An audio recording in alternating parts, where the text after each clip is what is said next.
pourquoi le ciblage chirurgical et le téléphone est vraiment la meilleure approche pour mettre en place ces stratégies. Que ce soit du call, du warm, du partenaire, le meilleur moyen d'avoir des résultats, c'est de faire de la prospection de qualité. À l'image du tir d'un sniper, c'est vraiment le ciblage chirurgical, il consiste à viser précisément des prospects qui présentent le meilleur potentiel. L'idée, c'est pas de cibler toute la terre. Il faut vraiment choisir des prospects qui ont le meilleur potentiel parce que ça prend du temps de prendre son téléphone et d'appeler. Du coup, on va pas appeler n'importe qui. Il s'agit de sélectionner les personnes qu'on appelle. Mais pour ça, il faut vraiment avoir une compréhension approfondie du marché, une sélection rigoureuse des cibles et une approche méthodique. Donc c'est pour ça qu'on a choisi le ciblage chirurgical plus le téléphone. Voilà, ça a vraiment du sens d'utiliser ces deux techniques. Alors qu'est-ce qu'un ciblage pour commencer? En fait, un ciblage, c'est un type d'entreprise, l'ICP, Ideal Customer Profile, et un type de personne dans cette entreprise, qu'on appelle le persona. Et en fait, quand on fait un ciblage chirurgical, il faut segmenter et prioriser ses cibles. Même si des fois on peut se dire, on peut travailler avec tout le monde. On a une cible large, par exemple une agence de création de contenu vidéo. En soi, tout type d'entreprise aurait besoin de vidéos. Sauf qu'il faut choisir, et c'est vraiment obligatoire, dans la prospection en tout cas, il faut choisir un segment de marché à attaquer, qu'on juge prioritaire. On ne peut pas attaquer tout le marché d'un coup. Il faut vraiment y aller une étape à la fois. En fait, c'est inutile de cibler le marché d'un coup. On va le voir juste après pourquoi. Donc, revenons à l'agence de création de contenu vidéo. Par exemple, elle se dit, je vais cibler... Donc déjà, elle pourrait cibler tout le marché. Donc, c'est-à-dire l'agroalimentaire, les transports, tout ce qui est conseil, tertiaire, administration publique, etc. Disons qu'elles veulent se concentrer sur l'agroalimentaire, qui est déjà une cible en soi. L'agroalimentaire, c'est hyper vaste. Il y a tout ce qui est marque de food ou boisson, tout ce qui est restauration collective, rapide ou gastronomique, et tout ce qui est distribution, grande distribution, épicerie, etc. Et en fait, c'est totalement différent de cibler, ne serait-ce que, je sais pas, les épiceries, que de cibler l'agroalimentaire. Et en fait, je dis que c'est différent parce que on va avoir une base de données différente, donc un discours différent derrière, et donc des résultats différents. Je vais vous montrer pourquoi. En fait, si on ciblait tout l'agroalimentaire, on aurait une base de données, je sais pas, peut-être de 10 000 prospects, dans tout l'agroalimentaire.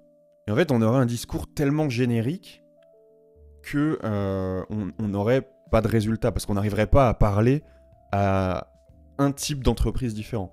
Tandis que si on cible les marques food, pour commencer, et en fait, on va pouvoir affiner le discours. On va pouvoir parler des challenges des marques food, on va pouvoir parler des désirs des marques food, on va pouvoir avoir un discours qui résonne auprès d'eux. Donc c'est pour ça qu'il faut vraiment cibler de manière chirurgicale.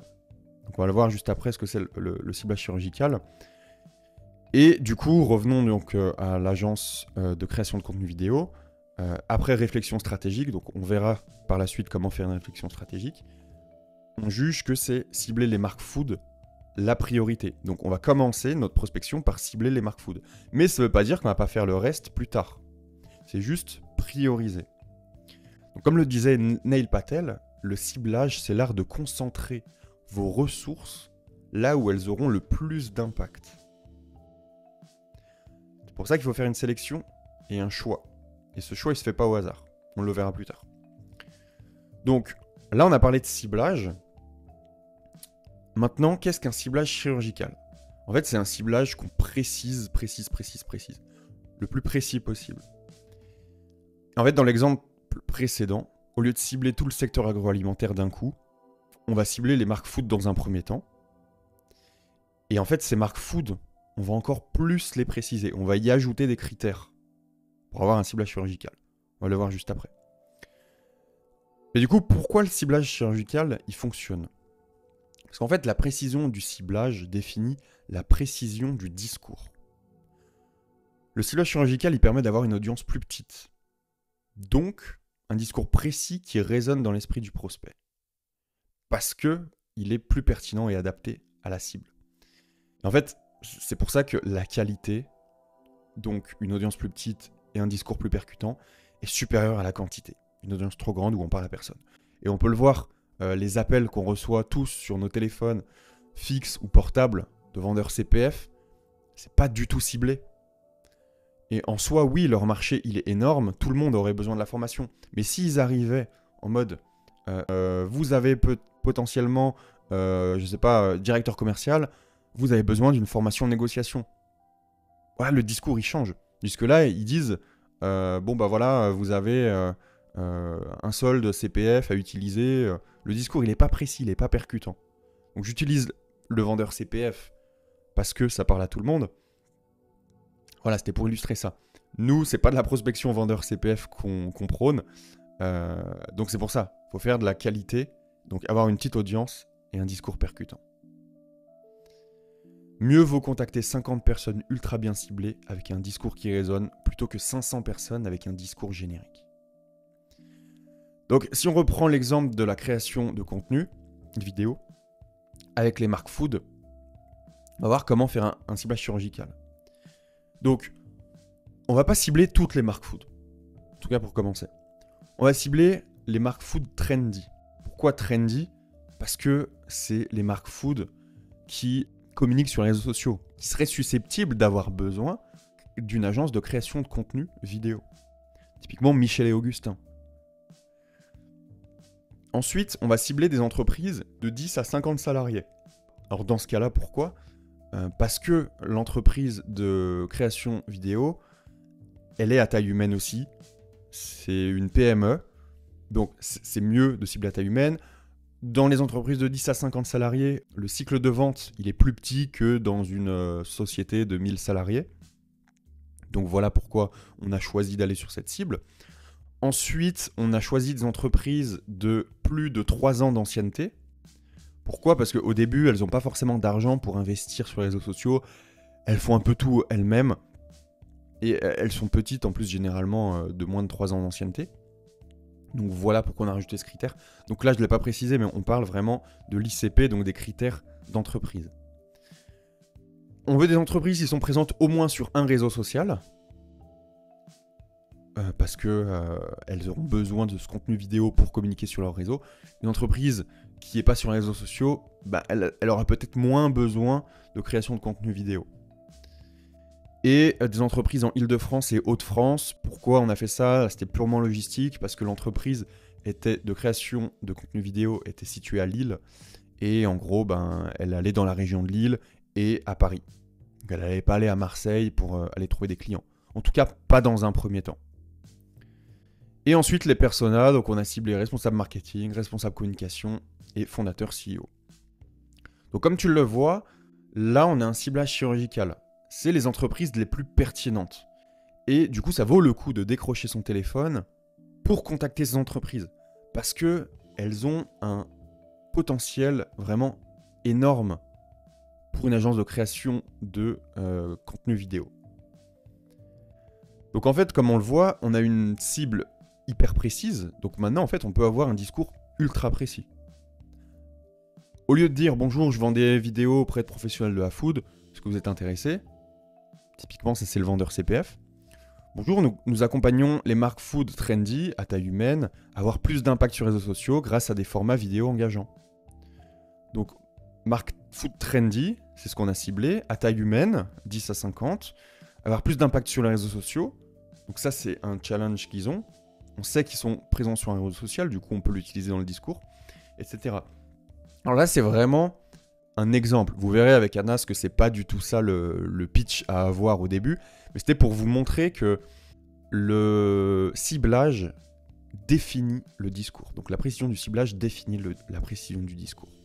Plus la cible est spécifique, plus on pourra parler des problèmes et désirs spécifiques.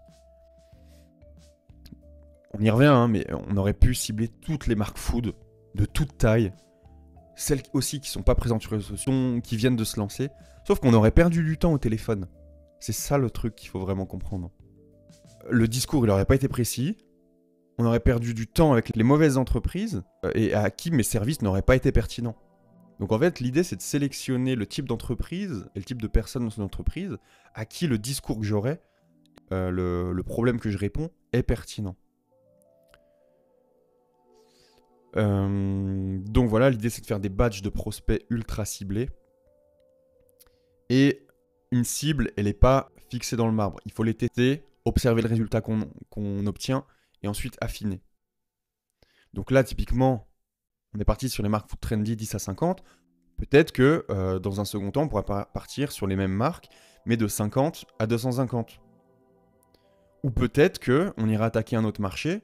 Ah bah tiens, les marques food, c'est ok. Ça n'a peut-être pas été top. Ou alors il n'y en a plus, parce que le marché n'est pas forcément illimité. Maintenant, on va sur les marques de boissons. Mais voilà, une étape à la fois, et chaque chose en son temps. Voilà, peut-être que tu vas partir sur une cible, mais ça ne sera pas la bonne du premier coup. Et c'est normal. Il n'y a pas de vérité absolue, il faut tester différentes cibles, et ensuite tu trouveras la bonne ou les bonnes. Donc je peux te donner d'autres exemples de ciblage chirurgical qui vont peut-être te parler. On a accompagné une agence de Web Analytics. Et tu vois, typiquement, Web Analytics, c'est les datas sur les sites internet. On pourrait se dire tout le monde en a besoin. Mais non, une cible ultra pertinente, c'est les e-commerce du secteur de la mode en ligne. Pourquoi ? Parce que notre client, déjà, il avait des références dans l'e-commerce du secteur de la mode en ligne. Et on s'est rendu compte qu'elles avaient vraiment besoin d'analytics parce qu'elles ont plein de références sur leur site web. En plus de ça, on a voulu des entreprises qui utilisent des technologies d'analytics comme A/B Testy, Content Square et Chameleon. Donc on est en mesure de détecter ces entreprises qui utilisent ces logiciels. Et un e-commerce qui utilise ces logiciels et un e-commerce qui n'utilise pas ces logiciels, c'est complètement différent dans le discours et la pertinence du ciblage. Là, c'était des logiciels qui est ultra pertinent à cibler pour notre client parce que qui dit utilisation de ces logiciels dit besoin des services de mon agence de Web Analytics. Et on est parti sur un effectif de 20 à 200 pour commencer, mais ensuite on a testé des entreprises plus grosses. Et on allait voir des directeurs e-commerce et des Head of Analytics. Ensuite, pour un organisme de formation en négociation, donc là c'est pareil, en soi, tout le monde aurait besoin, toutes les entreprises auraient besoin de se former à la négociation. Sauf que on est parti sur des entreprises de 100 à 500 salariés.